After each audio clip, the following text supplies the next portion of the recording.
Bữa nay Khoai lang thang mời bà con cố bác mình du lịch Hồng Kông nha. Chúng ta sẽ cùng nhau khám phá rất nhiều địa điểm mới lạ, những quán ăn truyền thống và cả những quán ăn có nét tương đồng với Việt Nam mình nữa. Và Khoai đã dậy từ rất sớm, ăn sáng bằng những cái món ăn từ đơn giản nhất cho tới ăn trưa, ăn chiều, ăn tối, những món ăn phức tạp hơn. Tất nhiên song song đó chúng ta sẽ cùng nhau trải nghiệm một Hồng Kông rất hiện đại nhưng mà cũng rất truyền thống. Khoai này là Khoai đang đi đánh tiểu nhân nè. Cũng lâu rồi Khoai mới dậy sớm bữa, đi từ sớm cho tới tối thui luôn, nên là cái clip này nó cũng dài hơn so với bình thường, 1 tiếng mấy lận. Bà con cô bác mình nhớ coi tới cuối với Khoai nha. Và giờ thì chúc cả nhà mình cùng đi du lịch Hồng Kông vui thiệt vui nha. Chào buổi sáng tất cả mọi người, mình là Khoai, chào mừng các bạn đến với kênh Khoai lang thang. Bây giờ là hơn 8 giờ sáng và khoảng 10 độ C ở Hồng Kông. Mọi người sẽ thấy xung quanh Khoai rất nhiều những căn chung cư nhỏ nhỏ. Khoai đang đi bộ để đến chỗ ăn sáng của chúng ta ngày hôm nay. Thường thì mọi người tới Hồng Kông mọi người sẽ ăn dim sum đúng không? Nhưng mà Khoai nghĩ là cũng có rất nhiều những cái món ăn sáng mà kiểu ít gia vị và nguyên bản á. Và hôm nay mình sẽ tới ăn một cái tiệm nó đúng kiểu là nguyên sơ, nguyên bản luôn. Một món bánh cuốn mà không gia vị, không nhân. Mọi người đi với Khoai nha. Chỗ này là cách trung tâm Hồng Kông khoảng 5-6 cây số và Khoai mướn một cái căn khách sạn ở đây cỡ 20 mét vuông mọi người. Vì ở xa trung tâm á, nên nó sẽ rẻ hơn, chứ với cái số tiền vài triệu một đêm á, mình chỉ mướn được căn khoảng 8-9 mét vuông ở trong trung tâm Hồng Kông thôi. Chịu khó đi tàu điện xíu. Như bên đây có một cái bến tàu điện nè, leo lên tàu điện cỡ 10-15 phút là vô tới trung tâm rồi. Nó cũng tiện và nó cũng rẻ nữa. Bên tay phải của Khoai, mình đi vô cái hẻm này là tới.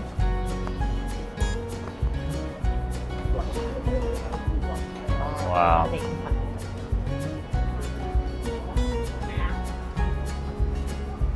Có một cái hàng nhỏ ở đây. Sáng hôm nay Khoai thiệt sự là may mắn luôn. Tại vì thường cái tiệm này á, cái hàng người ta xếp tới 90 người lận. Mà Khoai vừa mới tới mà Khoai chỉ xếp hàng thứ 3 thôi. Món nổi tiếng nhất của tiệm cũng là một món ăn rất đơn giản. Mọi người sẽ nhìn thấy mấy cái cọng trắng trắng á. Đó, đối với mọi người đó là gì? Nhìn giống tteokbokki ha. Nhưng không phải đâu, đó là một loại bánh cuốn người ta tráng mỏng ra rồi người ta cuộn xe lại thành từng sợi. Và thường thì bà con cô bác sẽ đứng đây xếp hàng, xong rồi kêu một cái dĩa bánh cuốn này, xong rồi đứng ở đây cầm cái ghim đó ăn luôn, xong rồi trả dĩa lại rồi đi làm. Và tất nhiên nếu mà ai muốn mua mang về thì cô sẽ gói ở trong cái túi giấy vậy đó. Cũng sẽ chan sốt đậu phộng vô, bỏ vô xíu tương cộng với lại cái sốt ngọt của người Hồng Kông rồi rắc mè lên. Vậy là xong cái món ăn đơn giản. Ai ăn cay thì cô sẽ cho thêm tương ớt nữa. Bây giờ thì mời mọi người cùng Khoai mình vô trong quán mình ngồi ăn nha. Ăn từ từ cho ngon.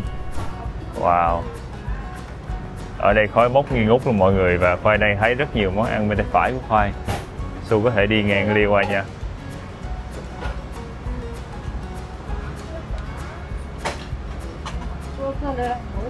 Mình sẽ ngồi ở phía trong có bàn. Hello.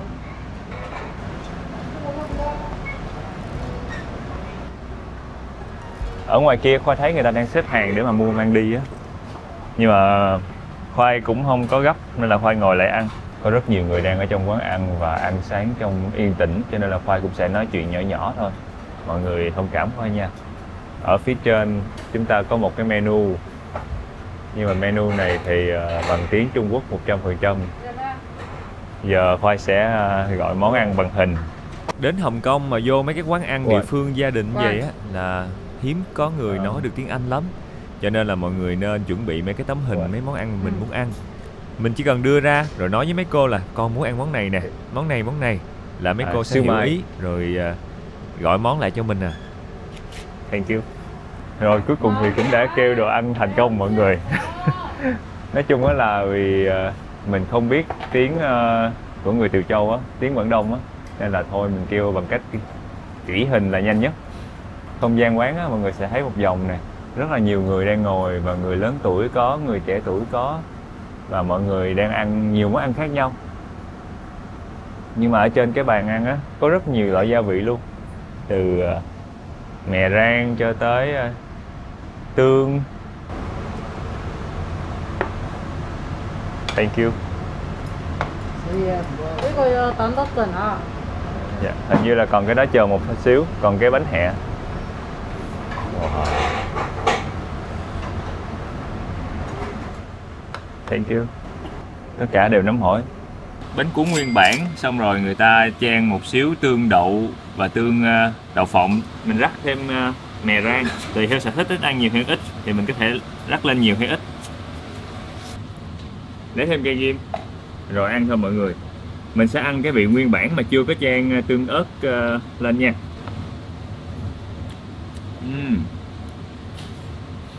Cái bánh cuốn nó mềm, dẻo và bột gạo rất thơm.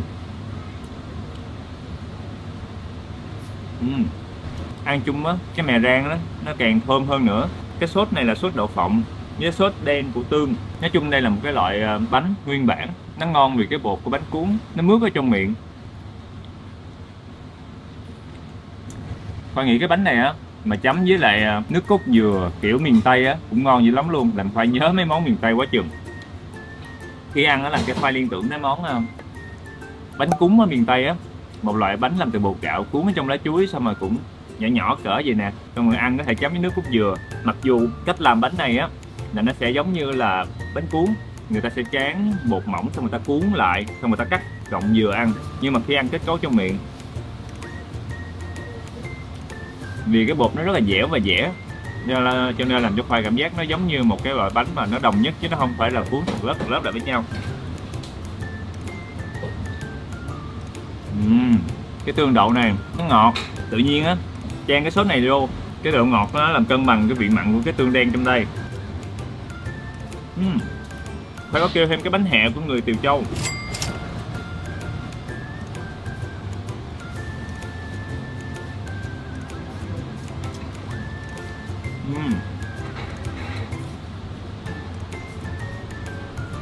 Vừa nóng vừa dẻo. Cái vỏ bánh hẹ dai thiệt luôn, nhai mà nó nhồi nhồi đàn hồi trong miệng á.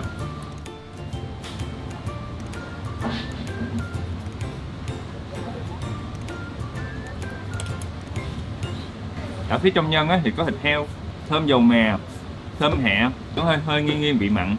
Sáng sớm ăn cái bánh hẹ nó hơi ngán nha mọi người. Ở đây á thì còn có cả xíu mại nữa, nhưng mà xíu mại phiên bản mini thôi. Mọi người á, ai mà thích thì có thể kêu thêm. Phần bánh hẹ với lại cái xíu mại á, Khoai cảm giác giống như là mấy cái bánh này là bánh đông lạnh hay là lấy sẵn một cái nguồn nào đó. Ăn hương vị nó y chang bánh mà người ta bán ở ngoài lề đường, nên là mọi người có thể bỏ qua hai món này khi mà tới đây nha. Nói bột quá à, thiệt á, bột không ngon lắm đúng không? Tương tự thì đây quán cũng có bán cháo nữa. Cháo trắng sẽ được nấu sẵn, xong rồi bỏ mấy cái loại ăn kèm vô chung với nhau, rồi bỏ thêm xíu hành lá là xong. Nên Khoai thì Khoai cũng không thích món cháo này lắm, tại vì đơn giản rồi nó cũng không quá đặc sắc. Khoai nghĩ sẽ hợp với những ai mà muốn một bữa ăn sáng mà nó không quá nhiều gia vị, hoặc là không quá cầu kỳ, thì có thể ghé quán này và ăn mấy cái món như là cháo hoặc là bánh cuốn. Giờ thì chúng ta sẽ cùng nhau khám phá tiếp Hồng Kông nha. Công nhận là ăn xong bữa sáng này Khoai cảm thấy nó no mọi người, nhiều tinh bột quá. Giờ chúng ta sẽ cùng nhau đi vô ga tàu điện để mà đi vô trong trung tâm. Trước tiên thì mình sẽ cùng nhau đổi tiền trước đã. Khoai có một bí quyết nhỏ khi mà đổi tiền ở Hồng Kông, mọi người coi xíu nữa Khoai sẽ bật mí liền nha. Buổi sáng nên người ta đi làm đông lắm, và Khoai thấy mấy cái hệ thống tàu điện ở bên Hồng Kông cũng đã được mấy chục năm rồi.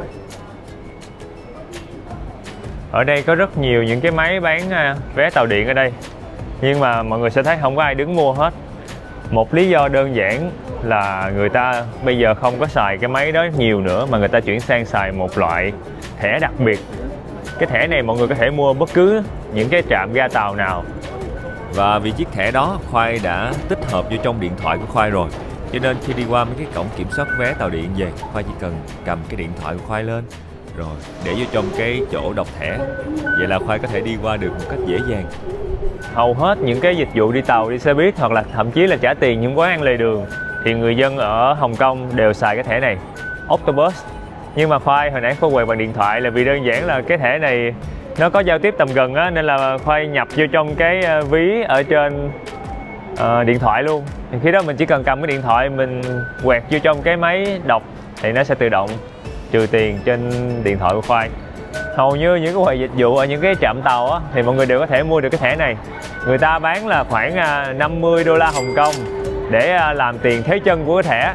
Sau đó là mọi người cứ nạp tiền vô 100 đô la, 150 đô la để mà mọi người xài tiền trong thẻ này. Khi nào mình không xài nữa mình về Việt Nam mình đem cái thẻ này lại cái chỗ mà mình mua vé ban đầu, bất cứ trạm tàu nào đó, mình trả cái thẻ này lại thì mình lấy lại tiền cọc 50 đô la Hồng Kông đó. Nói chung là Khoai thấy tiện, không những là đi tàu, đi xe buýt mà mình có thể xài để mà đi mua đồ ăn ở trên đường hay là những cái quán ăn nhỏ nhỏ, thậm chí quán ăn lớn người ta vẫn xài cái thẻ này để thanh toán mọi thứ. Giờ thì mình xuống tàu thôi. Ở đây thì mình sẽ đứng hết qua bên tay phải mọi người, để chừa bên tay trái để người ta có đi gấp cái gì đó người ta đi. Tàu tới luôn rồi Su ơi. Ủa, tu Central mà. Bên đây, bên đây, bên đây. Bên đây, bên đây, bên đây. Vô em.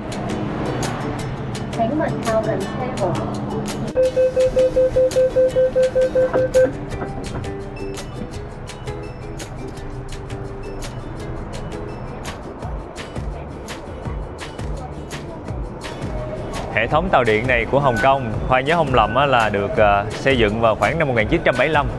Và sau đó đến năm 1982 là cái lai màu đỏ này đã hoàn thành rồi và đưa vào hoạt động. Tới nay 2025 là 43 năm. Ga tàu các kiểu nhìn nó hơi hoài niệm, nó hơi cổ điển, nó không còn mới nữa.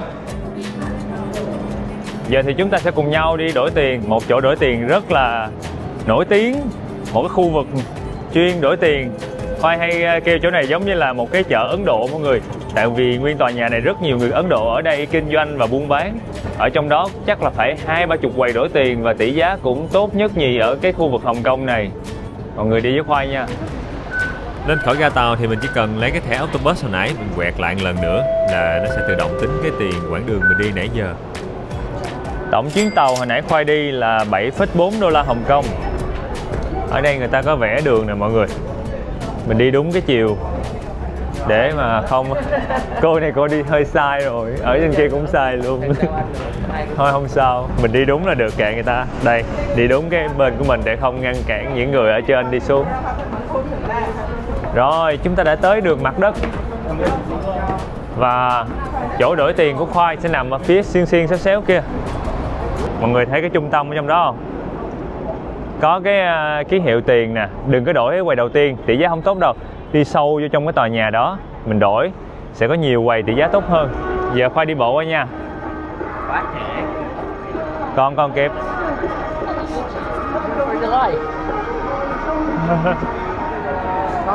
Đây, quẹo trái là chúng ta sẽ tới được khu phố của người Ấn Độ. Ở trong đây người Ấn Độ nhiều lắm và đồ ăn Ấn Độ, ẩm thực Ấn Độ, nguyên liệu Ấn Độ cũng nhiều. Và hai bên trái phải chúng ta sẽ nhìn thấy rất nhiều quầy đổi tiền. Mình đừng đổi quầy đầu tiên, tỷ giá không tốt lắm. Đây, bên trái của Khoai cũng có 2-3 quầy. Bên phải của Khoai cũng đang có 2-3 quầy. Và hai bên đều là những quầy đổi tiền. Người ta hay để những cái bảng tỷ giá phía trước như vậy. Mình thấy chỗ nào tỷ giá tốt thì mình vô mình đổi thôi mọi người. Và quầy lớn, quầy nhỏ đủ hết trơn luôn. Ở đây Khoai đang thấy người ta lấy tỷ giá của tiền Việt Nam này mọi người.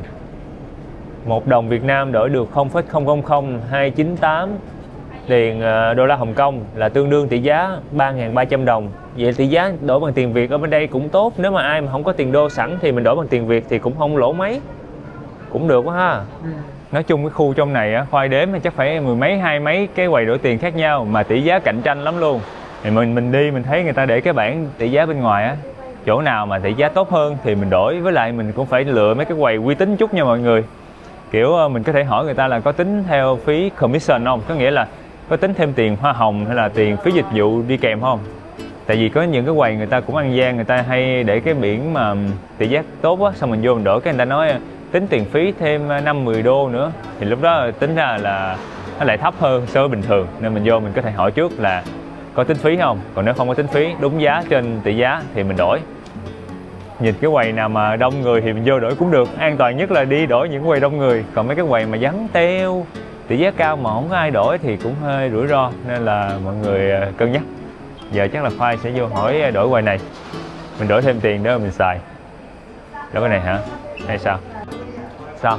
Đi nhập cái bằng mà đô với lại Trung Quốc thì tiền lợi không? Vậy đổi ở đây mình đi đổi đô mà. Đổi không? Đổi. Em đổi đi, anh đi theo em. Đổi nhiêu? 500 hả? Mình phải cầm theo passport nha mọi người.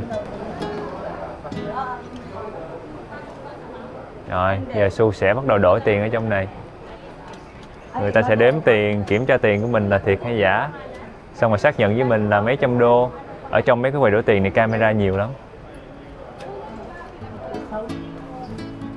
Xong rồi người ta sẽ đưa mình một cái phiếu xác nhận nè, tỷ giá với lại tiền có đúng như trên quầy hay không. Nếu mà đúng rồi thì người ta sẽ đổi cho mình.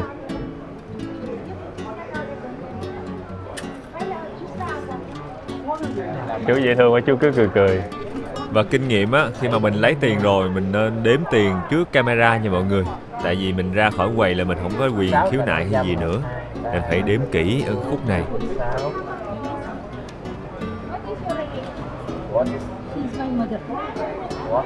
Từ từ còn nữa không? Đủ không? 7 tờ chứ hả? 5, 6, 7, đúng rồi, 7 tờ. Em đếm sao vậy Su? Thank you. Bye. Rồi, tỷ giá của quầy này là Khoai thấy là cao nhất rồi, 7,755. Còn mấy quầy bên kia thì Khoai thấy có quầy là 7,554, 7,74.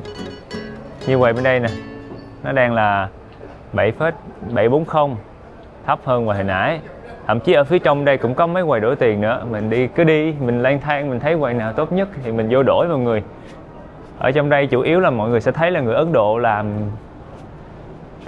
làm dịch vụ đổi tiền nhiều. Quầy bên đây thì không thấy để tiền đô ta, không thấy để tiền đô la Mỹ.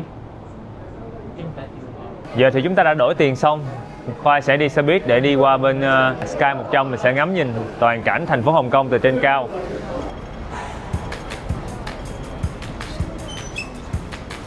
Khoai đang nhìn thấy một cái chiếc xe đặc biệt mọi người.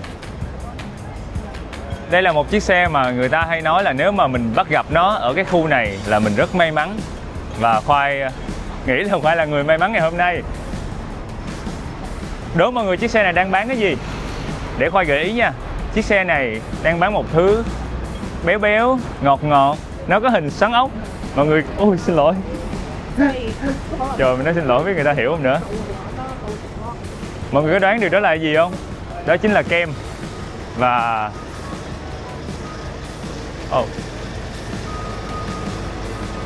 hello, ice cream. Su ăn luôn không? 2 cây ha.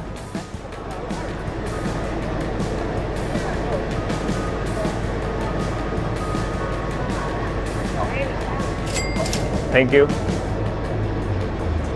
Ủa, chú không lấy tiền của? Anh không biết nữa. Thầy nhìn chú áp lực quá mọi người, chắc chú đang sửa cái máy hay sao á. Tự nhiên nhìn thấy chú Khoai bị áp lực ngang luôn. Thấy chú hơi nghiêm túc, với lại chú đang sửa cái máy làm kem hay điều chỉnh gì trong đó. Thôi không sao, giờ mình sẽ ăn thử kem nha mọi người. Kem này là kem sữa bò và nó trắng tinh à, có cái ốc quế phía dưới nè. Cái ốc quế này đen dữ rồi. Ốc quế này hơi đen ha. Không sao. Trời lạnh ăn kem là đã nhất luôn. Ôi tự nhiên đông quá vậy? Tự nhiên mình mua xong cái 4-5 người xếp hàng luôn. Trời ơi. Khoai mở hàng cũng hay lắm chứ bộ. Mời mọi người nha.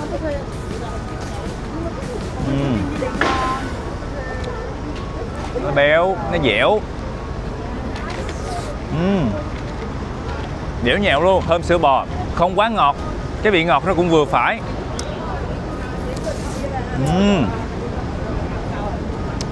Nó không bị đá luôn mọi người.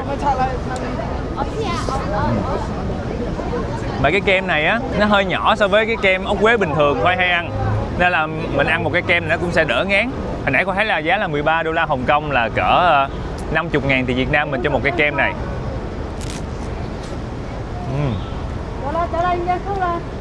Cái ốc quế có mùi caramel nhẹ.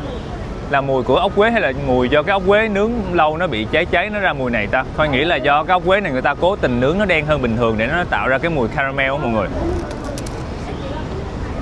Có thể đây là chủ đích của chú mà làm cho cái vị kem nó trở nên có điểm nhấn hơn so với cái vị béo của cái kem ở trên.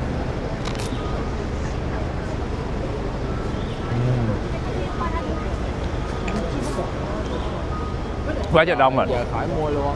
Người ta xếp hàng quá chừng rồi. Xuất sắc quá mọi người. Khoai lang thang hôm nay đã mở hàng một xe kem.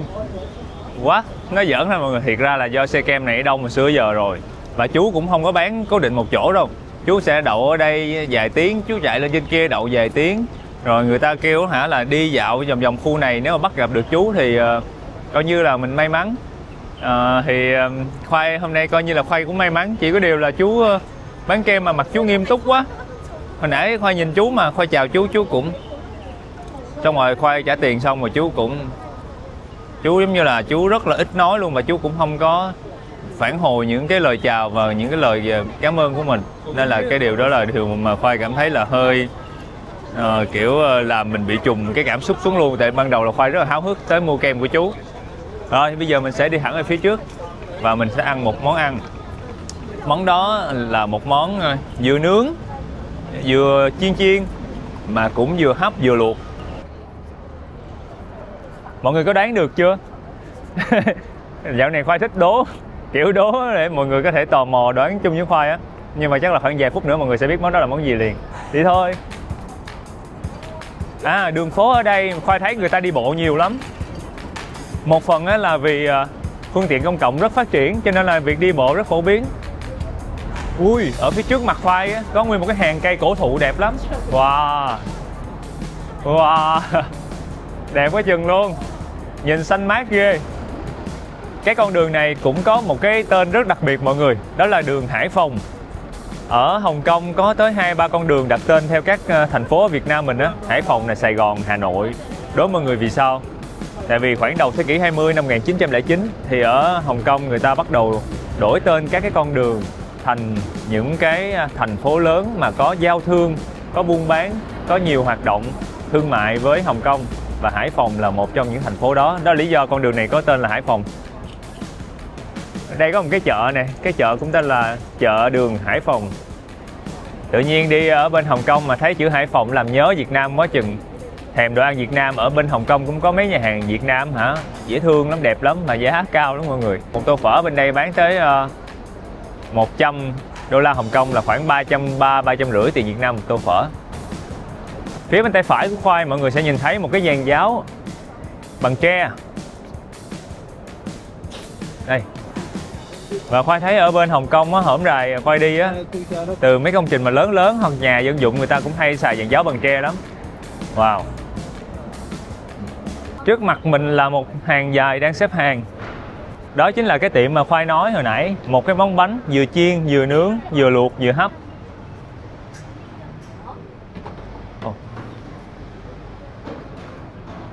Wow. Mình sẽ phải đợi đâu đó, Khoai nghĩ cái hàng này là cỡ 10-15 phút để mà vô mua cái bánh kia. Ủa, làm anh đi chứ không có chỗ ngồi nào? Không có chỗ ngồi.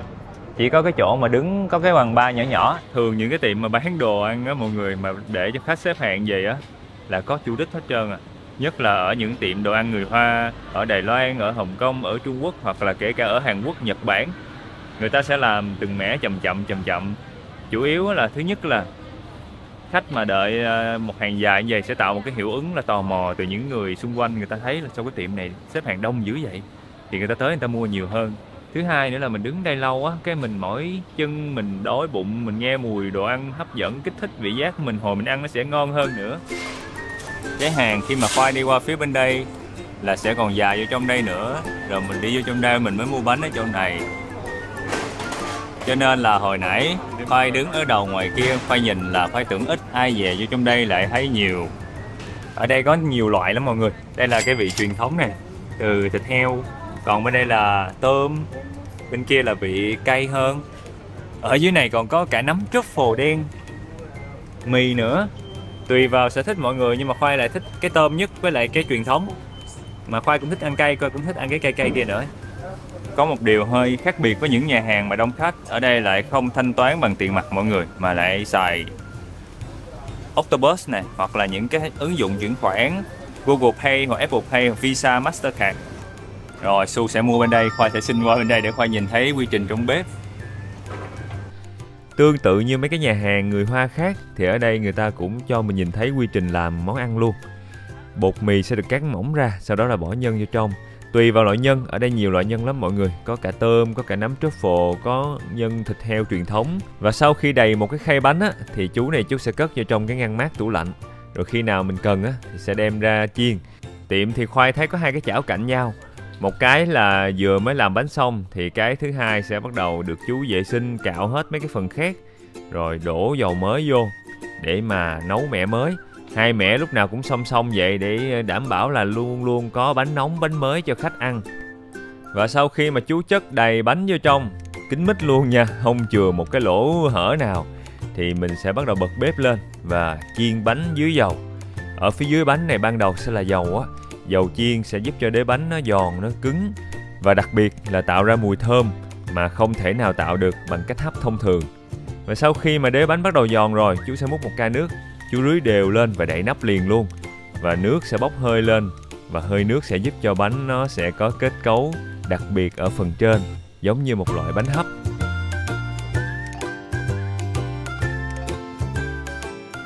Đậy nắp cỡ 5 phút thôi thì chú bắt đầu mở ra hé hé coi thử coi bánh chín chưa. Rồi, như vậy là bánh chín rồi thì chú bắt đầu sẽ nhấc cái chảo bự lên, rồi chú chắc hết dầu ở trong ra luôn. Gọi là chắc hết dầu ra cũng không đúng nữa mọi người, chắc ra tương đối thôi, còn lại một xíu dầu chú cũng để lại và để qua bếp bên kia. Cái dầu còn sót lại á, nó sẽ bắt đầu chiên áp chảo cái phần đế bánh để cái phần cái đít của cái bánh á, nó giòn thêm tiếp nữa. Rồi, vậy là coi như cái bánh của mình đã chín và có thể phục vụ được khách hàng rồi. Ở bên đây là 2 cái nhân truyền thống và 2 cái cây, còn bên đây là 4 cái tôm. Mọi người sẽ thấy nè, cái bánh ở phía dưới nè được chiên giòn thơm phức nha, còn ở phía trên mặt nó vẫn dẻo và có một lớp mè. Rồi mình sẽ ăn thử. Ở trong đây nó có nước cho nên khi ăn cẩn thận bị phỏng. Thường á, cái này nó giống như tiểu long bao mọi người, thì tiểu long bao sẽ có cái nước súp ở trong, cho nên nếu mà ăn không cẩn thận sẽ phỏng, nên là thường người ta sẽ đục một lỗ để người ta nuốt cái nước trước.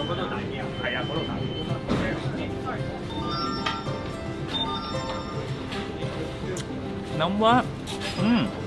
Cái nước súp ở trong rất là đậm đà luôn, thơm mùi gừng thoang thoảng.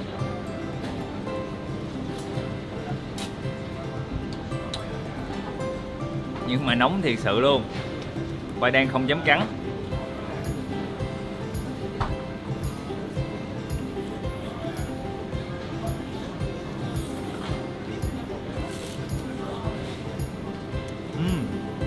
Có con tôm giòn sực sực ra ngoài đi em ơi.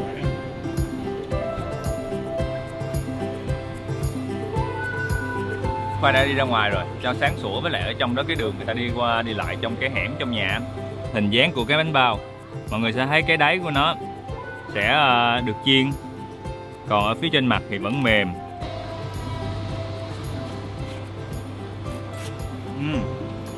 Thơm thơm mùi gừng nhẹ nhẹ và rất là ngọt, kiểu ngọt ngọt thanh thanh béo béo của thịt và tôm trong này. Và người ta bọc lại bằng một cái lớp bột mì mỏng bên ngoài.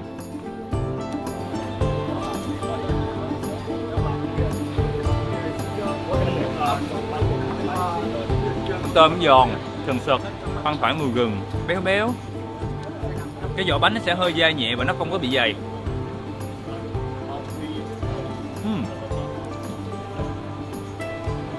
Cái phần đế bánh á, nó sẽ hơi cứng cứng, nó kiểu giống như là một loại bánh nướng.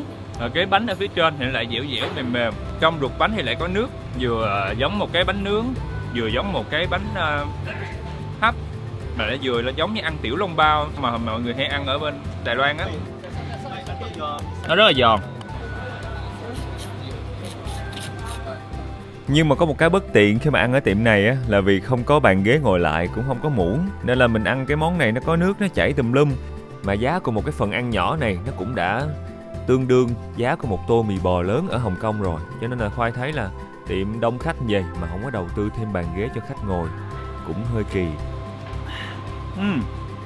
Cái nước súp ở trong cái cây này cay thiệt, thơm một số mùi gia vị giống như là cái bột ớt Mala của người Hoa.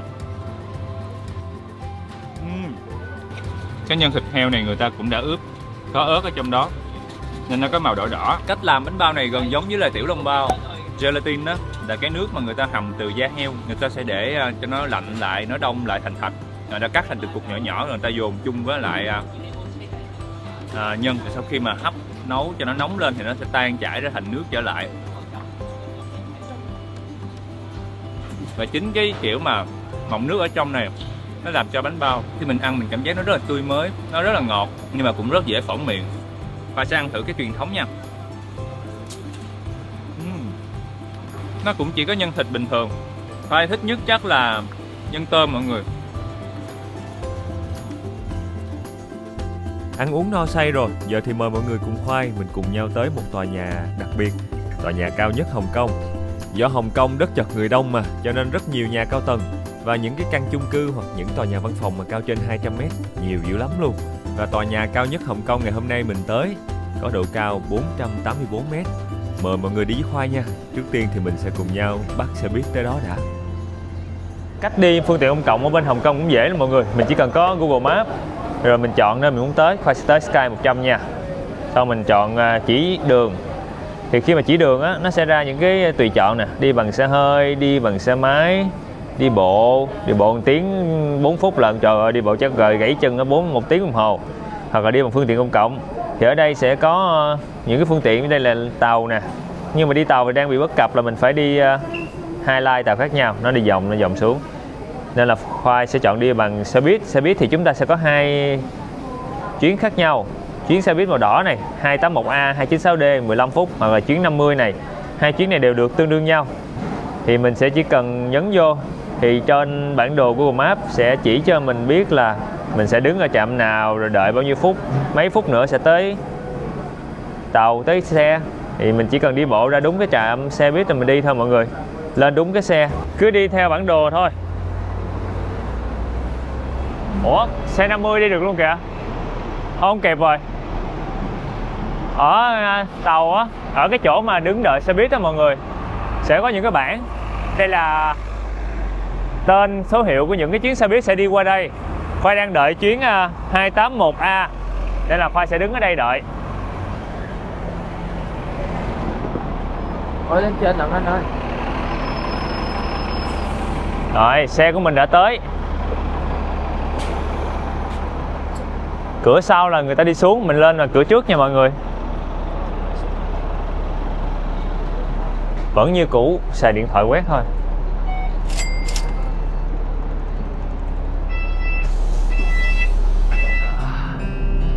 Rồi.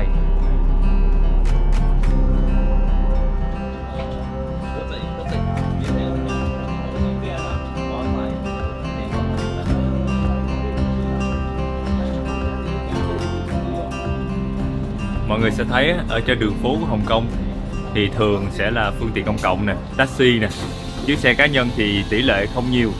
Khoai nghĩ một phần có thể là do phương tiện công cộng đã phủ khắp rồi và giá cũng không cao nữa. Khoai thấy giá phương tiện công cộng chủ yếu là khoảng từ 5 đô cho tới 8-9 đô Hồng Kông thôi. Còn nếu mà đi taxi bên này hả, trời ơi, một cái chuyến taxi bình thường nữa hả, nhiều khi 70-80, mấy chục đô Hồng Kông. Là nhân lên hả, là nó mắc gấp 10 lần đi phương tiện công cộng luôn. Và có một điểm khác biệt khi mà đi xe buýt ở bên đây là mọi người đi xuống mình sẽ không cần phải quẹt thẻ Octopus nữa. Cứ đi thẳng xuống thôi mọi người. Tại vì nó tính tiền theo một kiểu rất khác biệt so với đi tàu điện.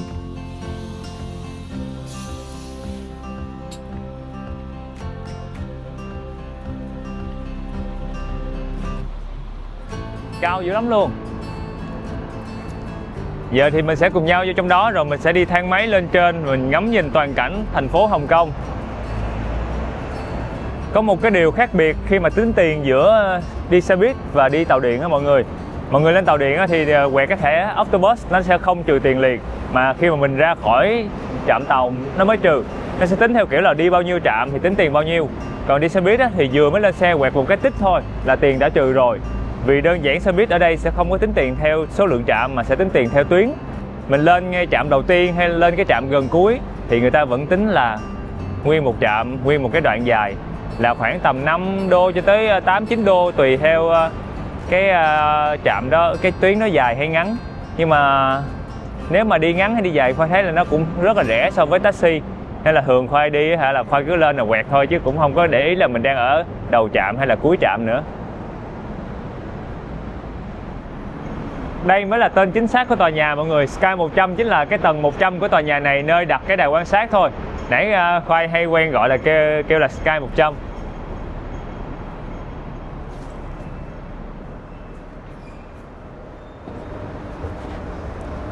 Vẫn là theo thói quen của người Hồng Kông, đứng một bên phải thôi, chừa bên trái lại, ai có đi gấp thì đi.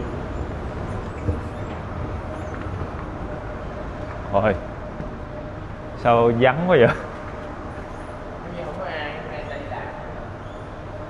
Giống như là mình đang lạc trong một bộ phim về ngày tận thế, chỉ còn mình ở trong thành phố này và không còn ai hết. Và chúng ta sinh tồn như thế nào khi cả thành phố không còn người nào cả, chỉ còn một mình. Mình sẽ cùng đi siêu thị, mình lấy hết đồ siêu thị về nhà mình ăn mỗi ngày.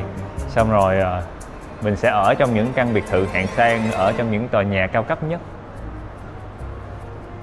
Trời ơi, không một bóng người. Mình sẽ vô mấy cái cửa đồ, mấy cái gọi cửa hàng đồ hiệu, mình mặc lên người những bộ đồ hiệu hàng trăm triệu, hàng tỷ đồng, đeo những cái nhẫn kim cương hàng tỷ đồng, mà tất cả sẽ là sở hữu của mình, tại vì trên thế giới này không còn ai cả.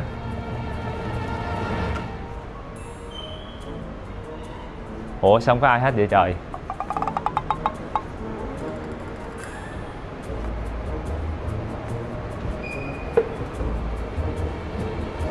Bên đây có mấy cái màn hình lớn nè mọi người. Cũng tắt tối thui luôn rồi, chưa có bật cái gì lên hết. Wow. Mùi đồ ăn hay sao?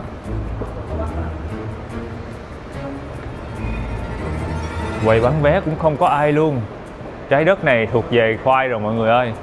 Đây, quầy bán vé cũng không có ai luôn.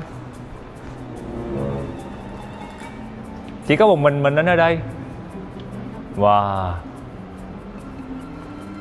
Giờ mình phải làm sao để sinh tồn ở một cái nơi chỉ còn một mình đây ta? Có ai ở đây không? Trời ơi, sao không có ai bán vé không nhở? CCTV in operation.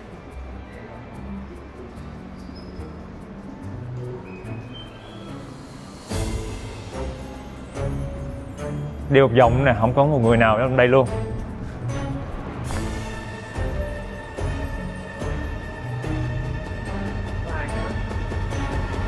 Wow. Khoai nói giỡn thôi mọi người. Quầy bán vé ở đây không có một người nào hết. Đơn giản là không phải vì trái đất diệt vong đâu, mà là mấy bạn nhân viên ở đây chuyển lên lầu trên rồi. Tại cái quầy này người ta đóng cửa, người ta để bán vé ở phía trên. Này là cái quầy cũ thôi. Ở đây thì thường 10 giờ sáng sẽ mở cửa và bắt đầu đón khách tham quan để lên tầng 100 tới tối luôn. Mình thích ngắm thành phố ban đêm vẫn có thể đi cái chỗ này. Hình như là sau 6 giờ tối là người ta sẽ giảm giá đó, nên là mình đi ngắm ban đêm thì giá sẽ rẻ hơn một chút. Rồi, ở trên đây có người rồi. Chắc là để xu vô mua đi, tại vì Khoai đã thanh toán trước rồi. Giờ mình chỉ cần đưa mã vé ra để mà đổi vé vật lý thôi. Vé mà mọi người mua trực tiếp ở đây là 198 đô Hồng Kông cho người lớn, và trẻ em và người lớn tuổi thì là 138. Mình mua online sẽ được giảm giá hơn nữa. Khoai là Khoai mua vé online trước ở trên Traveloka, thì mình có thể tới đây mình quẹt mã nhận được vé thôi. Ở trên đó thì rẻ hơn mua trực tiếp ở đây một chút. Nói chung là tương đương với giá online ở trên web của Sky 100. Đây là vé, còn đây là nước uống. Giờ mình sẽ đi vô nha. Hay. Thank you. À, có chụp hình nè. Hello. Yeah, 1, 2, 3. Super. Yeah. 1, 2, 3. Okay, yeah. Thank you so much. You want to take a one? Chưa gì hết được chụp hình rồi mọi người. Mình sẽ đứng đợi thang máy ở đây. Có 2 thang máy, 3 thang máy.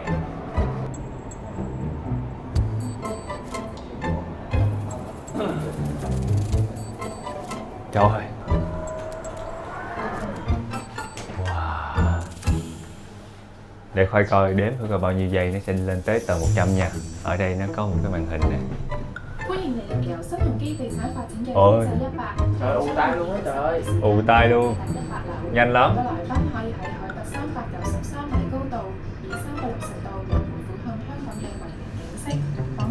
Ù tai. Cảm giác giống như mình vừa mới được ngồi trong khoang máy bay và máy bay đang cất cánh rồi mọi người.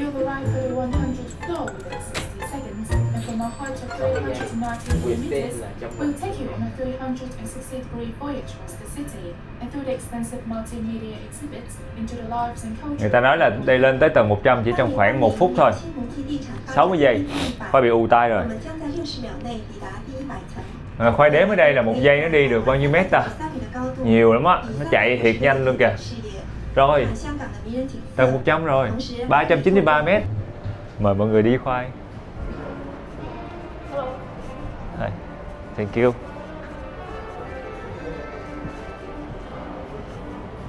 Wow. Ở dưới đây cũng là sàn kính.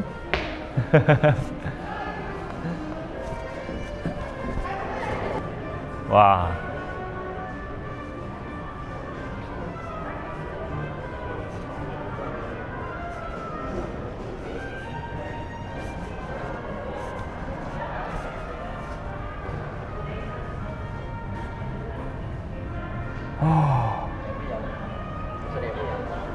Đẹp hơn nhiều chỗ kia nhiều luôn anh. Đấy là do nó có cái sông này hay sao vậy? Đẹp quá ha. Nước biển màu xanh ngọc nữa. Bên kia cũng là một cái tòa nhà rất là cao. Lát chiều tối tối mình sẽ cùng nhau đi qua bến tàu bên kia. Bên đó là Hồng Kông và phía bên đây là Cửu Long mọi người. Thật ra cùng nằm trong, cùng gọi chung là Hồng Kông thôi. Nhưng mà cái trung tâm Hồng Kông xuất phát từ phía bên đó là đảo Hồng Kông. Hồi nãy Khoai mua vé bao gồm combo có nước á. Ở đây có kiểu vé không có nước, còn mà có nước thì nó mắc hơn chút. Nên sẵn là Khoai nghĩ Khoai sẽ ở trên đây hơi lâu á, nên Khoai mua combo vé có nước luôn. Mình sẽ đi kiếm cái quầy nước để đổi.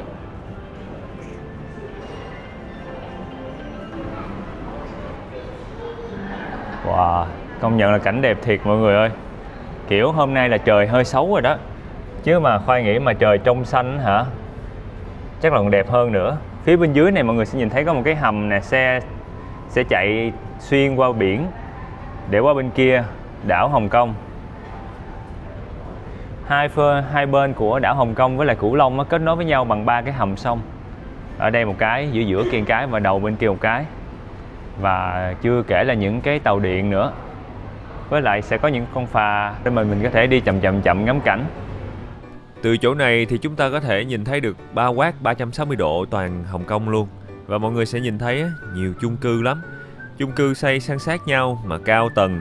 Rồi chung cư cũ mấy chục năm trước xen lẫn với những căn chung cư mới xây. Và diện tích chung cư mà được ưa thích bên này Khoai nghe nói là cỡ tầm 30 mét vuông à. Đơn giản là vì giá chung cư bên đây mắc quá. Cỡ 700-800 triệu 1 mét vuông, thậm chí cao hơn. Nếu mà xa trung tâm hơn thì chắc là sẽ rẻ hơn. Bởi ai bên đây mà mua cái chung cư mà 100 mét vuông á là cũng giàu dữ lắm nha. Thường thì Khoai thấy người trẻ đi làm hoặc là người dân lao động người ta hay sống trong những cái căn chung cư cũ, diện tích cỡ 10 mét vuông, 10 mấy mét vuông. Làm Khoai nhớ Khoai lúc mới lên Sài Gòn ghê, cũng ước có một cái nhà cỡ 10 mét vuông, nhiều khi như vậy đã đủ sống cho mình lúc trẻ rồi. Mà bật mí với mọi người một bí mật, đó chính là dân số Hồng Kông đang bắt đầu chững lại, thậm chí là giảm dần. Nhưng mà giá nhà đất vẫn cao vì lý do đơn giản là Hồng Kông là trung tâm tài chính, thu hút rất là nhiều người trên thế giới tới đây sống và làm việc. Đó là lý do mà dân số cơ học vẫn tăng cao, có thể bù đắp được cho cái tốc độ già hóa dân số cũng như là tỷ suất sinh thấp mọi người. Trời ơi, tự nhiên cái nói cái gì cũng mọi người thông cảm nha, Khoai đọc báo nhiều quá nên Khoai nói nó hơi nghiêm túc một chút. Xin chào em có hiểu được tiếng Việt không? Ủa, hưởng quá vậy? Light boxes with corresponding images to help visitors better understand the iconic landmarks of Hong Kong.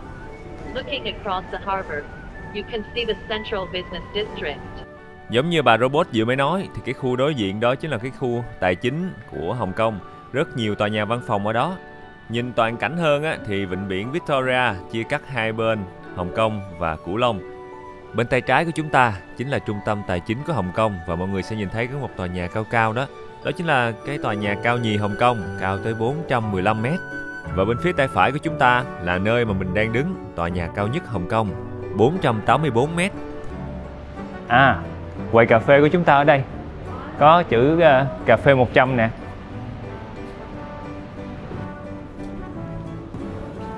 Một món khoảng tầm 47 đến 58 đô la Hồng Kông. Sorry, we have 2 tickets. Yes. Let me check for you. Yep. Thank you. I have 2 drinks here. Yes. One lemon chamomile iced tea Yes. and one orange breakfast iced tea. Yes. Okay. Less sugar. Less sugar. Less sugar. Both. Okay. Yes. Thank you. Thank you. Take a seat first. Thanks. Ồ. Ngồi bàn dưới đây ha.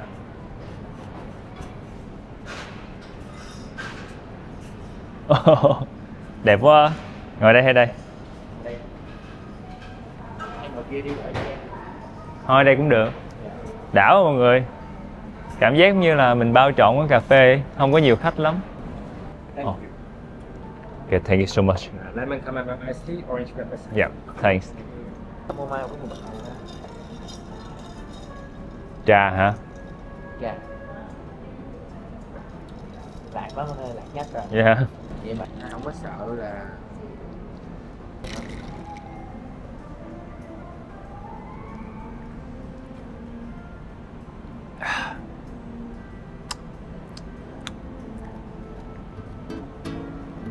Nước thì cũng bình thường lắm mọi người. Kiểu giống như là mấy cái nước mà từ syrup xong rồi bỏ thêm đá pha với nước kiểu bình thường.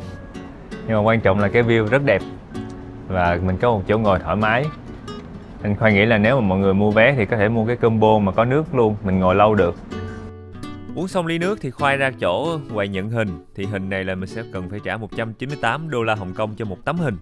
Người ta sẽ lồng khung cho mình, nhưng mà Khoai không có lấy, cho nên là Khoai quyết định là thôi, Khoai đi xuống luôn. Bây giờ thì chúng ta sẽ cùng nhau xuống trở lại mặt đất. Wow. Và chúng ta sẽ cùng nhau leo lên xe buýt, đi khoảng tầm 2-3 trạm là sẽ tới được cái bến phà. Bến phà gần góc bên phải ở trong clip đó mọi người, là cái nơi mà mình có thể đi qua bên bờ bên kia của đảo Hồng Kông.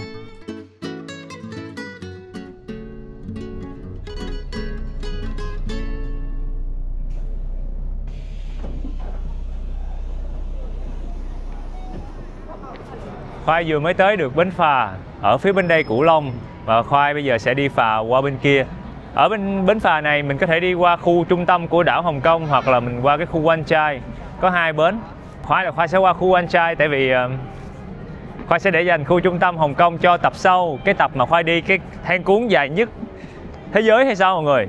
Thang cuốn bộ mà dài nhất thế giới đó Khoai sẽ để dành cho tập sau. Tại nguyên cái tập đó Khoai sẽ khám phá mỗi cái khu đó thôi. Hôm nay Khoai sẽ đi chết lên phía trên để mà mình qua một cái khu mà có mấy món truyền thống. Ở phía trước mình chính là cái chỗ mua vé tàu để mà đi qua rồi. Ở đây người ta có ghi cái bảng nè.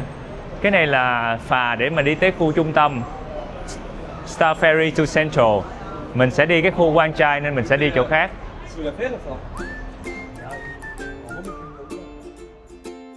Đi Hồng Kông thì mọi người cứ tự tin đi, Khoai nghĩ là dễ đi lắm. Tại vì phương tiện công cộng phủ khắp nơi rồi, có tiếng Anh nữa. Mình cứ đi theo mấy cái bảng chỉ dẫn là đi thôi.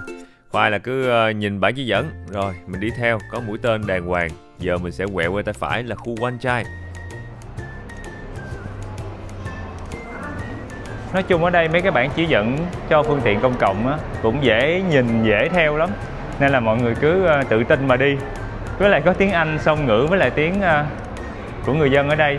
Ở đây á, thì vẫn sử dụng cái bảng tiếng phồn thể chứ không phải là tiếng giản thể của Trung Quốc đại lục. Vẫn là cái thẻ quen thuộc, Octopus, có thể thanh toán mọi thứ ở đây. Không sao người ta chạy dữ à? Có tên chạy. Tàu tới. Đi em. Ủa?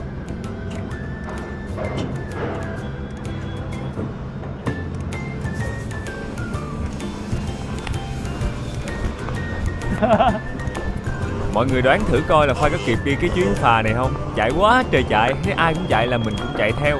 Và cái cảm giác mình là một trong những người cuối cùng được bước lên phà. Trời ơi, nó may mắn dữ lắm luôn. Vừa kịp lúc tàu rời bến. Wow. Đúng tích tắc trong trễ, chỉ cần trễ 30 giây nữa thôi là không lên được mọi người. Wow.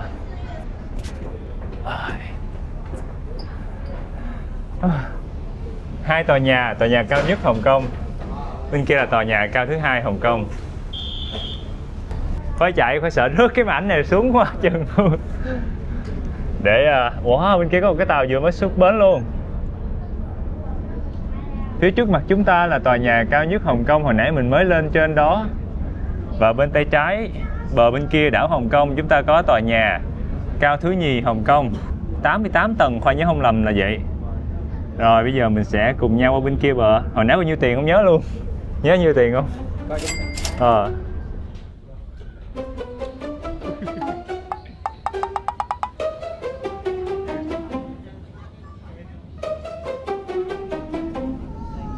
Say sóng á mọi người thấy cái tàu nó dập dềnh không? Hồi nãy Khoai ngồi ngay cái mũi phà thì Khoai thấy nó nhồi dữ quá nên Khoai phải chạy vô trong cái giữa phà trở lại. Mà sao kỳ ha, sóng biển cũng không có sóng lắm mà nó say dữ ta. Khoai nghĩ là mốt mình sẽ xuất khẩu công nghệ làm phà ở miền Tây, mấy cái phà lớn qua cái sông lớn nhưng mà nó vẫn không có chao đảo nhiều. Nó giỡn thôi. Giờ mình sẽ hai bờ cách nhau cũng gần, gọi là đảo Hồng Kông nhưng thật ra cái đảo Hồng Kông nó sát bên của Cửu Long mà. Đi khoảng tầm 7 phút 8 phút gì là tới bờ bên kia rồi. Cửa phà đã mở, giờ mình sẽ cùng nhau lên nha mọi người.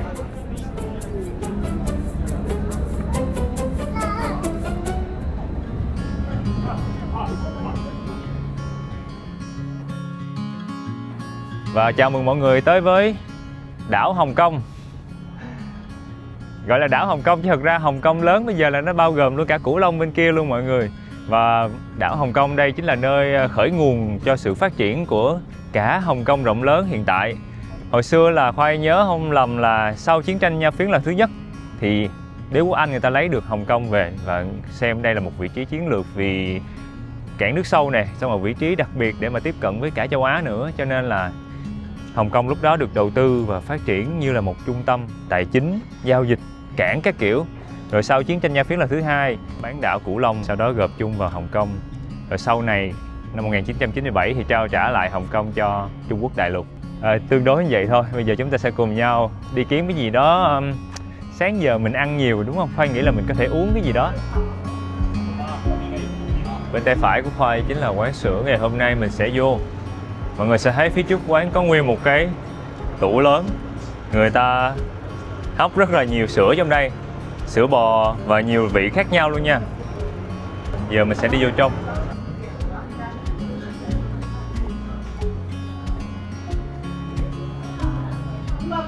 Chắc ngồi ở một góc nào đó.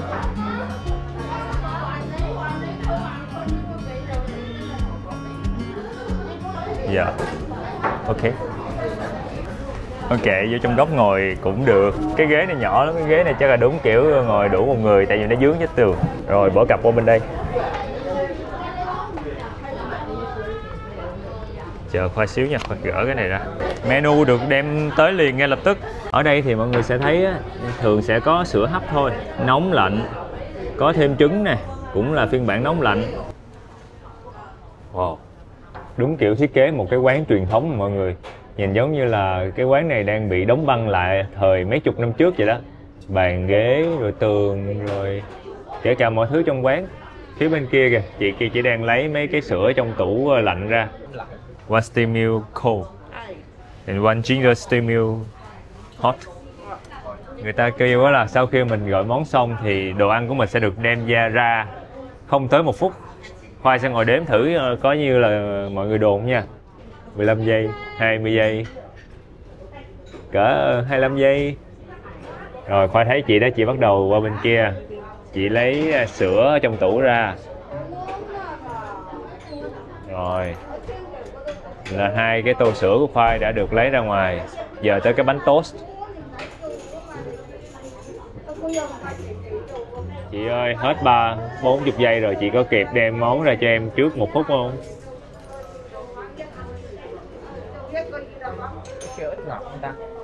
Không biết nữa. Rồi. Ginger. Ginger, thank you. À, bên đây lạnh, bên đây nóng. Quá. Cái lạnh á, sẽ được để trong tủ lạnh cho nên nó sẽ lạnh ngắt à. Còn cái nóng này thì để trong tủ hấp cho nên nó sẽ nóng nóng. Ly của con Su là sữa lạnh mọi người. Rất sệt như vậy.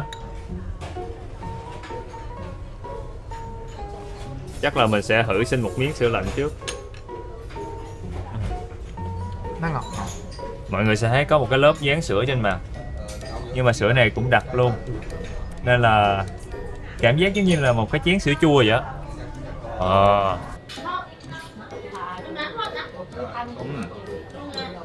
Thơm mùi sữa bò, béo béo, ngọt ngọt, cũng không béo lắm. Cái cảm giác không biết là cô mới đem ra một cái bánh toast mọi người. Đây chính là cái sữa nóng của khoai. Nó có một cái lớp màng ở phía trên mặt nè. Nó đặc lại. Dù là sữa tươi không phải sữa chua nha, nhưng mà nó vẫn đặc. Ui, thơm mùi gừng lắm luôn á. Tan ngay trong miệng khoai luôn. Và cái cảm giác khoai ăn giống như ăn tàu hũ nước gừng á. Sữa nó thơm thơm béo béo, nó tan ngay trong miệng. Xong rồi còn có mùi gừng thoang thoảng.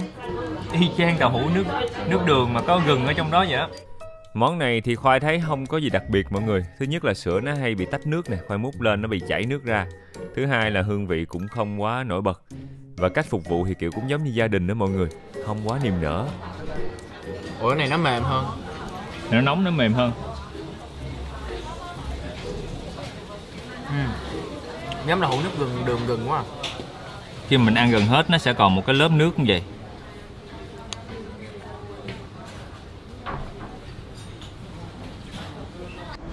Tổng bữa ăn của chúng ta ngày hôm nay là 100 đô la Hồng Kông cho 2 chén sữa với một cái bánh mì. Xe buýt điện đặc biệt. Nó giống như một cái tàu lửa nhỏ vậy đó. Và nó có cái ray riêng. Nó chạy ở giữa đường. Và có cái sợi dây điện ở phía trên. Có cái cáp điện ở trên để nạp điện cho chiếc xe buýt này. Đây là một đặc trưng của Hồng Kông. Và thường khách du lịch cũng hay ngồi trên những cái chiếc xe này để đi ngắm thành phố. Thôi.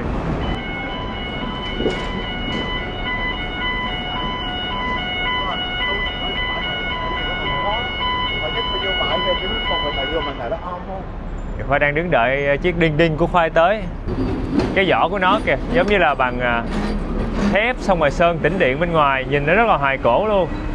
Hồi xưa lúc mà mới bắt đầu mà có đinh đinh chạy trên đường phố Hồng Kông á là chỉ có 1 tầng thôi, và hồi xưa là nó bằng gỗ. Sau này thì mới nâng cấp lên thành 2 tầng. Rồi có những chiếc là mui trần nữa.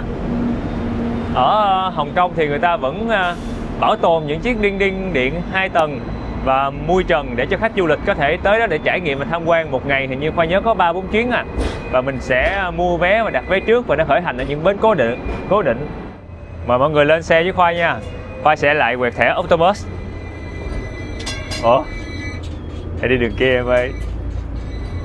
Em lên trước đi anh cầm cho. Phía sau lưng nó là màu hồng nè. Ủa lên phía sau luôn hả? Đông nghẹt người luôn. Sao giờ? Không biết luôn. Anh nghi mình không chen nổi quá. Mà hồi mình ra sớm nữa. Ra sớm. Mình đi có 2 trạm mà. Hình như hết chỗ rồi Su ơi. Hay nhường cho mấy cô chú này đi hớt khỏi hả? Chứ giờ đông nghẹt. Đi ha. Anh thấy đi bộ còn nhanh hơn á, nhìn kìa. Chiếc đinh đinh này hết chỗ luôn mọi người, nghẹt luôn rồi. Mà kiểu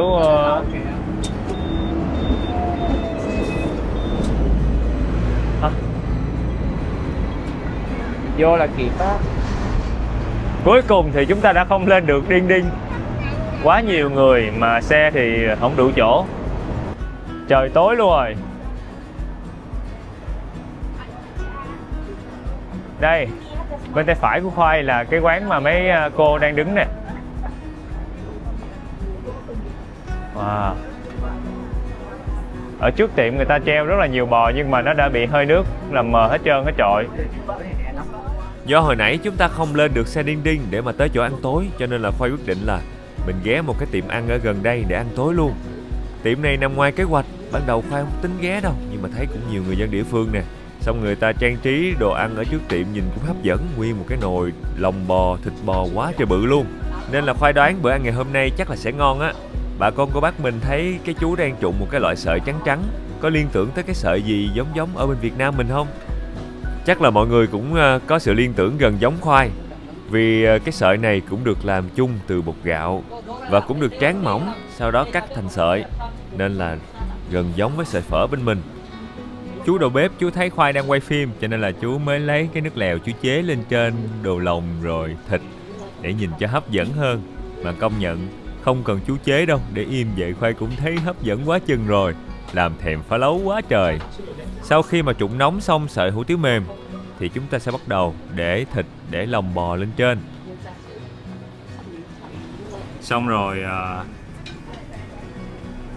lại là nạm bò nữa, mà chặt miếng bự lắm nha. Khoai nghĩ là sẽ có tổ ong nữa, cái phần của Khoai là có tổ ong.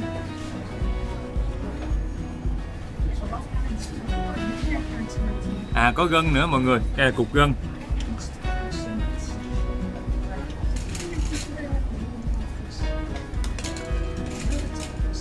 Và tổ ong là phần mà Khoai thích nhất ở trong cái tô đồ ăn của mình ngày hôm nay. Xong rồi anh sẽ múc một xíu cái nước ở trong đó đổ vô. Cái nước lèo ở trong này nó đã nóng sẵn rồi, và múc thêm cái nước súp bên đây vô nữa.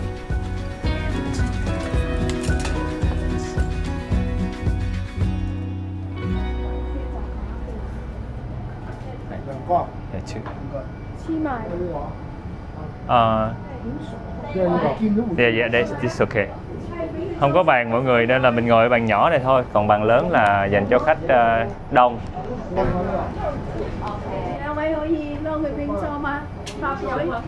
Two people.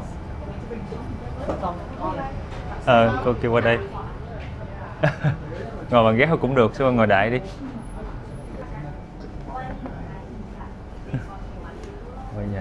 Trời ơi, quán đông quá mọi người, và mình phải ngồi bàn ghép. Có nguyên cái menu phía trước mặt luôn.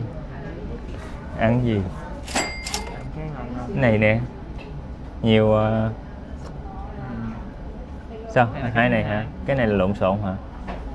Tùy em nha, cái này nhìn là toàn bộ là mấy cái ấy luôn nè. Dạ, hay đó. Thank you. Toshi.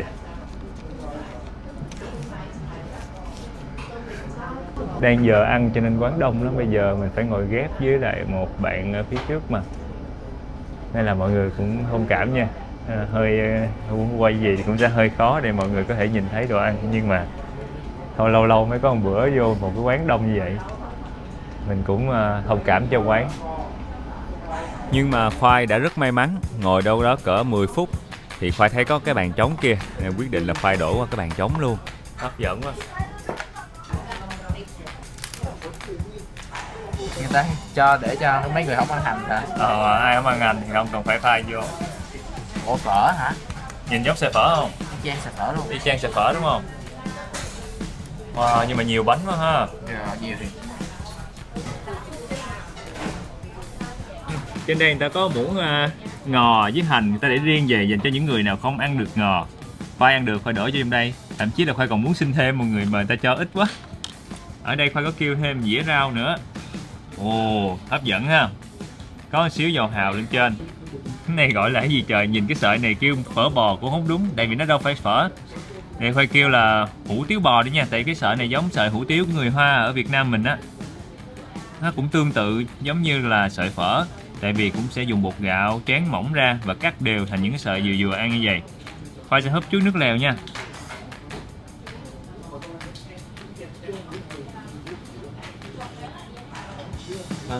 Chắc là cô chuẩn bị dọn món nào lên á. Trời ơi, cô làm con quên mất cái gì nước lèo rồi, con uống mất tiêu. Uống lợi.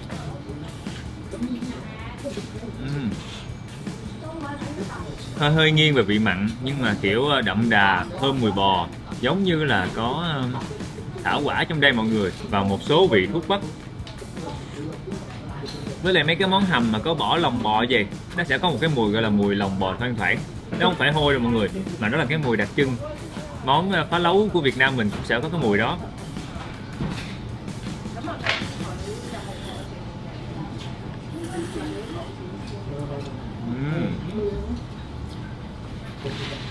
Dai dai mềm mềm.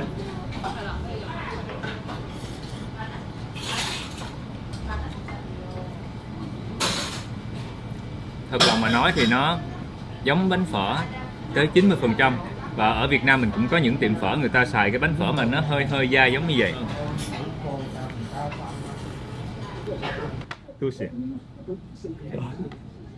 Nhiều rau quá. Tổng cộng là có khoảng 90 miếng thịt gì đó. Nhưng mà miếng này là miếng khoai thấy hấp dẫn nhất. Khoai sẽ ăn trước. Mời mọi người nha.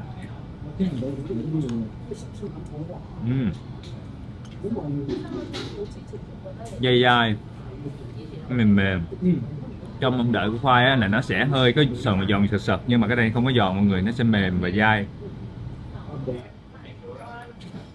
Phải nó giòn sật sật xíu nữa là ngon hơn. Khoai sẽ lấy miếng gân để lên đây.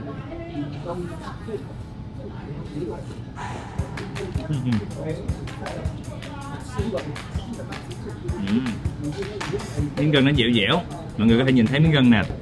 Miếng gân lớn lắm và nó nún na nún nín.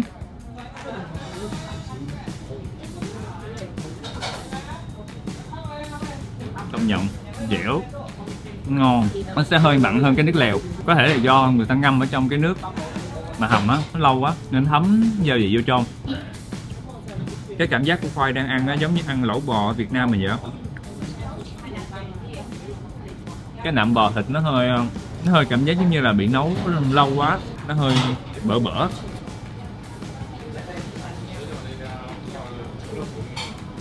Nó hơi sẫm sẫm mọi người. Sảm sảm là từ miền Tây quê khoai hay xài á, có nghĩa là miếng thịt nó nấu lâu quá, không còn hương vị gì nữa, chỉ còn cái xơ thịt ở lại thôi. Nhưng mà nhìn chung á thì khoai mê cái gân ở tiệm nha, với lại rau cải ngồng ở đây cũng ngon, cũng tươi, cũng giòn nữa. Nên là lần sau nếu có quay lại, khoai sẽ kêu một cái tô toàn gân thôi. Sao cô vẫn ngờ quá vậy? Cô cứ gật, cô cũng dễ thương rồi. Mà ở đây mấy cô chú lớn lớn á, ít nói chuyện là sao á, kiểu mình người nước ngoài mình kiểu cảm ơn cô là ông như vậy là cũng dễ thương rồi. Tại vì hồi sáng nhớ cái chú bán kem là chú vô cảm xúc luôn. Xí xì rồi, thấy chưa, mới cô rất dễ thương. Mình không thể nào đánh giá một người khác ở vẻ bề ngoài được mọi người.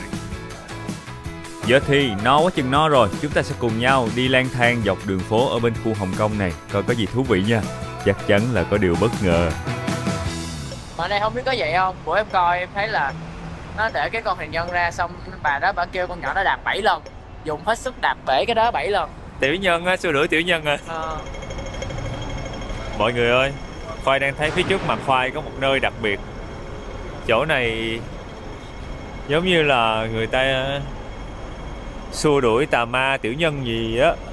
Khoai thấy có sinh xăm, rồi thấy có tượng Quan Công, Quan Âm, rồi tượng của nhiều lắm. Dám chơi em Sụ? Nguyên một khu luôn, ở trong kia nữa nè.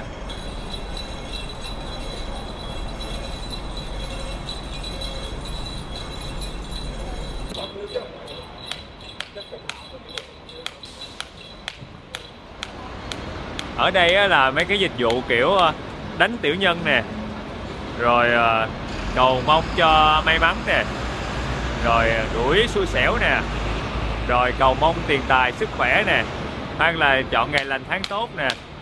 Đó, cô đang đánh tiểu nhân đó mọi người. Xong rồi chọn ngày khai trương, ngày cưới là tổng hợp đây hết luôn. Khoai chắc là Khoai sẽ thử cái này. Khoai xin nói trước là không có cổ suý mê tín gì đây nha, mà đây là một dạng văn hóa mà Khoai thấy được ở đường phố của Hồng Kông, nên Khoai sẽ vô trải nghiệm thử. Tuyệt đối là không cổ suý mê tín gì đoan ở đây nha mọi người. Rất là nhiều người dân Hồng Kông ở đây và người ta tham gia ở đây, và ở đây có tới 5-6 quầy mấy cô làm cái này lận. Và chỉ có 50 đô la Hồng Kông một lần thôi. Khoai nghĩ là mình có thể trải nghiệm thử.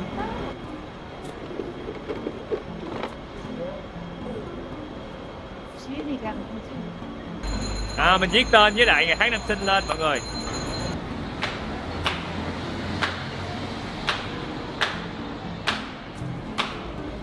Trời ơi, cô kia đánh tiểu nhân bự hơn nữa, nghe gian luôn. Cô sẽ lấy một cái lá bùa hình người và lấy chiếc dép hoặc cái guốc đập vô thiệt mạnh cho nó nát ra. Ngụ ý là tiểu nhân sẽ được đập tan nát luôn mọi người. Và tùy theo sức mạnh của cô thì cô có thể đập nhanh hay đập chậm. Tới khi lá bùa này nó nát bấy ra thì sẽ hoàn thành. Đâu đó Khoai thấy cỡ đâu 30 giây thôi là Khoai thấy là cô đập tan nát rồi. Sau khi mà cái lá bùa được đập nát thì cô sẽ bọc vô trong bụng của một lá bùa hình ong hổ và đốt nó đi. Ong hổ trong văn hóa tâm linh của người châu Á mình á là sự dũng mãnh, thường hay dùng để trấn áp những cái điều xấu xa. Cho nên á là khi mà tiểu nhân được ong hổ ăn vô trong bụng rồi thì có nghĩa tiểu nhân đã không thể nào làm gì mình được nữa.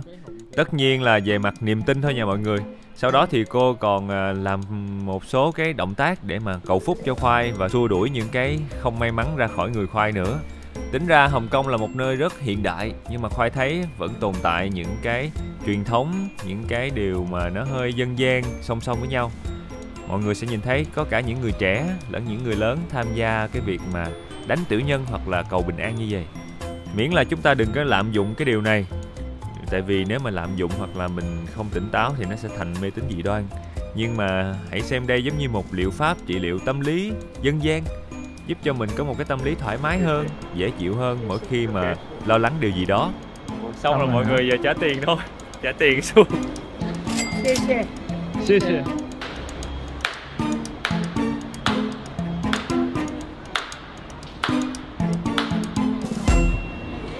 Rồi bây giờ Khoai ra đây đứng đợi Đinh Đinh tiếp. Hồi nãy đang đi bộ thấy nguyên cái quầy đánh tiểu nhân bên kia, hoành tráng quá. Nên là Khoai quyết định là mình qua mình làm thử. Thật ra là ở Việt Nam mình cũng có, nhất là khu của người Hoa. Những cái lúc mà những ngày lễ người ta cũng hay có đánh tiểu nhân. Lần đầu tiên Khoai trải nghiệm luôn. Cũng là một văn hóa. Nên Khoai nghĩ là có thể giúp ích cho Khoai được gì đó ít nhất về mặt tinh thần. Giờ thì mình sẽ đợi Đinh Đinh và mình lên Đinh Đinh đi tới Lan Quế Phường, một trong những cái khu phố rất nổi tiếng ở Hồng Kông mà người Việt Nam mình hay nhắc tới.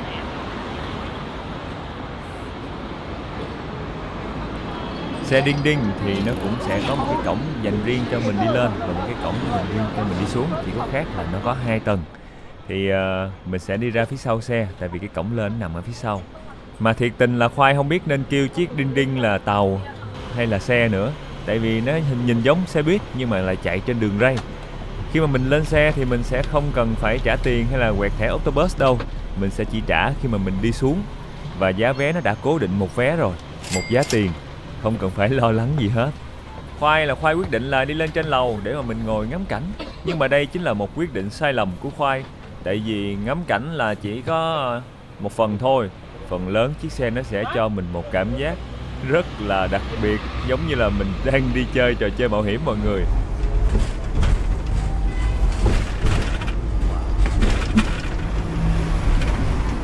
Trời, nó thấy ghê dữ vậy anh. Cảm giác ngồi ở trên Đinh Đinh á mọi người, nó hơi chơi vơi. Với lại mỗi khi mà xe dừng, cái này nó lắc vậy nè, nó lắc hơn bình thường. Khoai đi xe buýt 2 tầng ở Sài Gòn với lại một số nơi rồi thì tất nhiên xe buýt nó sẽ đỡ lắc hơn. Còn chiếc này cảm giác nó lắc nhiều lắm. Bắt đầu khởi động ngồi trên đây là mình sẽ ngắm nhìn đường phố một cách chậm rãi, xong rồi nghe tiếng Đinh Đinh, cái tiếng chuông của cái tàu cộng với lại tiếng đường phố xung quanh, cảm giác hoài niệm. Mỗi lần cái bánh răng nó chạy nó kêu cạch cạch cạch cạch.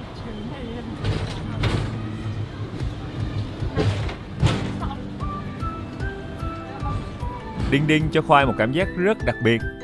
Nó vừa hoài niệm, hoài cổ, mà cái cảm giác ngồi trên xe giống như mình được quay về thời mà mấy chục năm trước, khi mà phương tiện công cộng vẫn chưa phát triển như bây giờ ở Hồng Kông. Cảm giác chiếc xe nó hơi ồn ào chút, nó hơi sốc một chút, nó cũng hơi cây nhà lá vườn. Nhưng mà đổi lại, giữa một cái không gian hiện đại của Hồng Kông, rất nhiều những tòa nhà cao tầng, mà mình ngồi trên một cái chiếc xe mang cho mình cảm giác hoài niệm vậy, rất khó để mà kiếm được ở những thành phố khác. Giờ thì chúng ta sẽ cùng nhau rời khỏi xe Đinh Đinh và đến một cái con đường đặc biệt, con đường rất nổi tiếng ở Việt Nam mình, tên là Lan Quế Phường. Không phân biệt là chạm ngắn hay chạm dài, $3 Hồng Kông cho một lần đi mọi người. Và đây là một con đường rất nhiều quán bar, quán pub, rất nhiều những quán rượu hoặc là những cái nhà hàng chuyên các món Tây, và rất nhiều khách du lịch nước ngoài tới đây. cũng gần giống như là phố Bùi Viện ở Sài Gòn đó mọi người. Nhưng mà ở đây Khoai nghĩ là nó sẽ cái con đường này nó nhỏ hơn, nó ngắn hơn phố Bùi Viện. Bùi Viện Sài Gòn mình thì nó sẽ có dài hơn và nó có nhiều những cái nhánh nhỏ hơn. Và chỉ cần nhìn vô phía tay trái bên kia là mọi người sẽ thấy đông người rồi.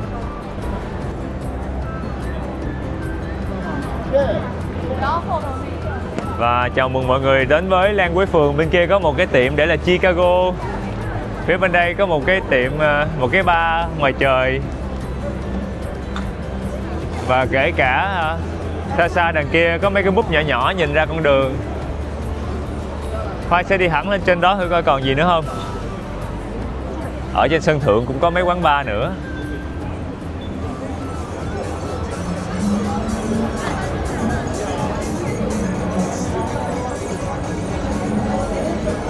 Đường Lan Quế Phường này hơi ít nhộn nhịp hơn Khoai tưởng. Có thể là do hôm nay ngày thứ ba, không phải là ngày cuối tuần, nên là mấy quán bar quán búp hơi vắng khách.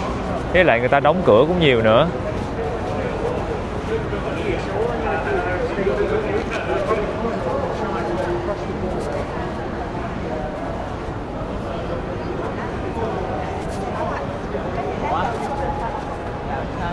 Thấy buồn không? Buồn hiu ha. Em tưởng nó cũng phải ít nhất là như cái phố đèn đỏ mình nhập được chứ. Hắt hiu á. Buồn ha.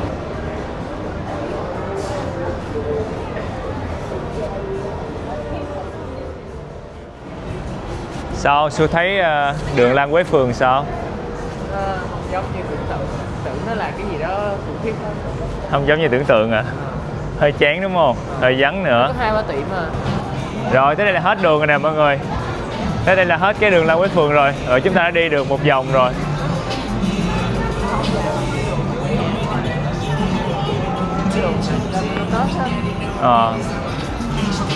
Chán à.